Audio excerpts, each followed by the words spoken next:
আমি সারাদিনে ফেসবুকে যত ভিডিও দেখি বেশিরভাগই ব্লগিং আর রান্নার ভিডিও। রান্নার ভিডিও দেখার একটাই কারণ রান্না করতে আমি ভীষণ ভালোবাসি আর নতুন নতুন রান্না ট্রাই করতে আমার খুব বেশি ভালো লাগে। কিছুদিন আগে ঋতুপর্ণা অধিকারী দিদিভাইয়ের এখানে দেখেছিলাম দিদিভাই চিংড়ি মাছ দিয়ে একটা পোলাও বা বিরিয়ানি যাই হোক রান্না করেছিল। আমার না দেখে বেশ ভালো লাগছিল। এটা আমিও কিছুদিন ভেবেছিলাম যে এইভাবে একটা রান্না করব। তবে আজকের রান্নাটা আমি দিদিভাইয়ের মতো করতে পেরেছি কিনা জানি না। কিছুটা আমার মনের মাধুরী মিশিয়ে আমি রান্নাটা করলাম। আর তোমরা দেখে বলবে রান্নাটা কেমন হলো। তবে আমার কাছে না খেতে ভীষণ ভালো লেগেছে। তোমরা অনেকেই আমি রান্নার ভিডিও দেওয়ার পর বলো দিদিভাই রেসিপিটা শেয়ার করো।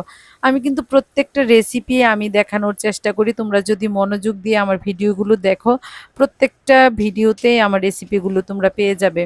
আর আজকেও কিন্তু সেম সব রেসিপি দেয়া আছে। আমি এখানে যে মশলাগুলো দিলাম সেখানে হচ্ছে হলুদ, লবণ, ধনে গুঁড়া, জিরা গুঁড়া, আদা, রসুন, পেঁয়াজ বাটা এই হলো মশলা। আর নামানোর আগে আমি হচ্ছে এখানে চিংড়ি মাছগুলো দিয়ে দিলাম আর কিছুটা বিরিয়ানির মশলা দিলাম। বিরিয়ানির মশলাটা দেওয়ার একটাই কারণ এটাতে একটা বিরিয়ানির ফ্লেভার আসবে, বাচ্চারা খেতে পছন্দ করবে। আর জানো তো বিরিয়ানিটা এত ভালো হয়েছিল, তোমরা যারা কখনো খাওনি একবার ট্রাই করে দেখবে। আমি সাথে করেছিলাম ডিম, কিন্তু আমার ছেলে বলল সে ডিম ভুনা খাবে না, তাকে একটা ডিম পোচ করে দিতে। তাকে একটা ডিম পোচ করে দিলাম। কিন্তু সে খাওয়ার পর বলছে, মা এটার সাথে শসা হলেই চলে, আর কিছু লাগে না। খেতে খুব ভালো কেমন হয়েছে। হয়েছে? আমার ছেলে না এসব ধরনের খাবার খুব তাই? ভালোবাসে। হুম। আর আজকে যেহেতু শুক্রবার ছিল, তাই একটু কাজেরও চাপ ছিল। আর এই রান্নাটা খুব ঝটপট হয়ে যায়।